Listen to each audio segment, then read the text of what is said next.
एक ऐसा योद्धा जिसे हिस्ट्री आज भी अजय मानता है, एक ऐसा सेनापति जिसके नाम से दुश्मन डर जाते थे और एक ऐसा लीडर जिसने मराठा एम्पायर को शिखर पर पहुंचाया।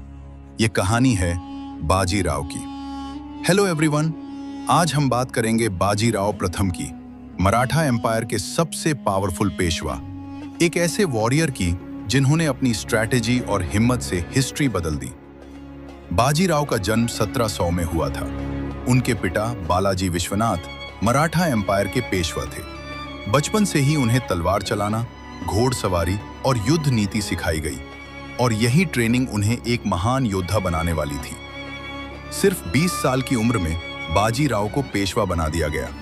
सोचिए, इतनी छोटी उम्र और इतनी बड़ी जिम्मेदारी।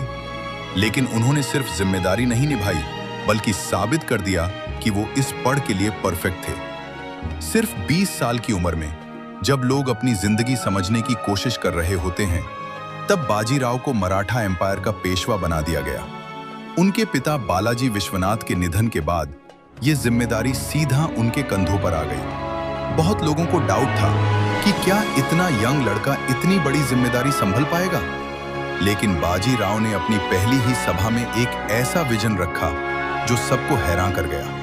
उन्होंने कहा, शत्रु को रोकना नहीं, उस पर हमला करना सीखो। और वहीं से शुरू हुआ एक नए युग का आरंभ। बाजीराव की सबसे बड़ी ताकत थी उनकी स्पीड। वो हैवी आर्मी पर नहीं, बल्कि फास्ट अटैक्स पर बिलीव करते थे। उनकी स्ट्रेटेजी सिंपल थी, तेज हमला करो और दुश्मन को संभालने का मौका मत दो। इसी वजह से उन्होंने कभी कोई युद्ध नहीं हारा। उन्होंने मराठा एम्पायर को साउथ से लेकर नॉर्थ इंडिया तक एक्सपैंड किया। उनका सपना था कि मराठा एम्पायर पूरे भारत पर राज करे और उन्होंने इस सपने को सच करने के लिए अपनी पूरी जिंदगी दे दी। बाजीराव सिर्फ एक वॉरियर नहीं थे, वो एक विजनरी लीडर थे। उनका सपना था मराठा एम्पायर को सिर्फ डेक्कन तक सीमित न रखना, बल्कि उसे पूरे भारत में फैलाना। और इस सपने को सच करने के लिए उन्होंने एक के बाद एक कैंपेन्स शुरू किए। उन्होंने मालवा, बुंदेलखंड और नॉर्थ इंडिया के कई हिस्सों पर अपना कंट्रोल बना लिया। सबसे खास बात यह थी कि उन्होंने कभी ट्रेडिशनल स्लो वॉरफेयर फॉलो नहीं किया। उनकी सेना बिजली की तरह तेज चलती थी और दुश्मन को संभालने का मौका ही नहीं देती थी। इसी वजह से मराठा एम्पायर एक छोटी पावर से बढ़कर एक डोमिनेंट फोर्स बन गया। लेकिन बाजीराव की जिंदगी सिर्फ युद्ध तक सीमित नहीं थी। उनकी एक लव स्टोरी भी थी मस्तानी के साथ। दोनों एक दूसरे से बहुत प्यार करते थे, लेकिन समझ और परिवार ने कभी उन्हें एक्सेप्ट नहीं किया और इसी वजह से उनकी जिंदगी में काफी तकलीफ आई।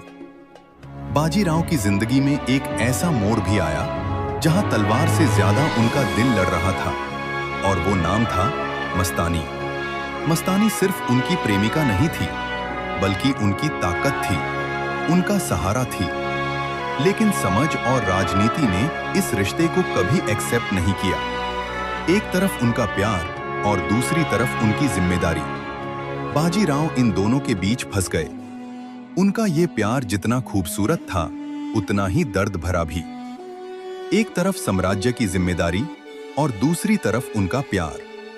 बाजीराव को दोनों के बीच बैलेंस बनाना पड़ा और ये उनकी जिंदगी का सबसे मुश्किल हिस्सा था। समय के साथ बाजीराव की जिंदगी में संघर्ष बढ़ता गया। उनके अपने ही लोग उनके खिलाफ खड़े होने लगे, सिर्फ इसलिए क्योंकि उन्होंने मस्तानी से प्यार किया। राजनीतिक दबाव, परिवार का विरोध और समझ की सोच, ये सब उन्हें तोड़ने लगे। एक महान योद्धा जो बैटलफील्ड में कभी नहीं हारा, वो अपनी पर्सनल लाइफ में धीरे धीरे टूट रहा था। यह उनकी जिंदगी का सबसे कठिन समय था।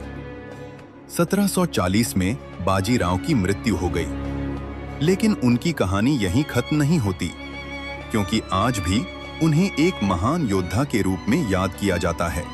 बाजीराव सिर्फ एक वॉरियर नहीं थे, वो एक लेजेंड थे जिन्होंने अपनी हिम्मत और सोच से हिस्ट्री बदल दी। बाजीराव सिर्फ एक नाम नहीं, एक सोच थे, एक जुनून थे, एक ऐसा वॉरियर जिन्होंने दिखाया कि जीत सिर्फ ताकत से नहीं, बल्कि सोच और हिम्मत से होती है। आज भी हिस्ट्री उन्हें याद करती है, एक ऐसे योद्धा के रूप में जिसने कभी हार नहीं मानी। और शायद इसीलिए बाजीराव सिर्फ एक राजा नहीं, एक लेजेंड बन गए।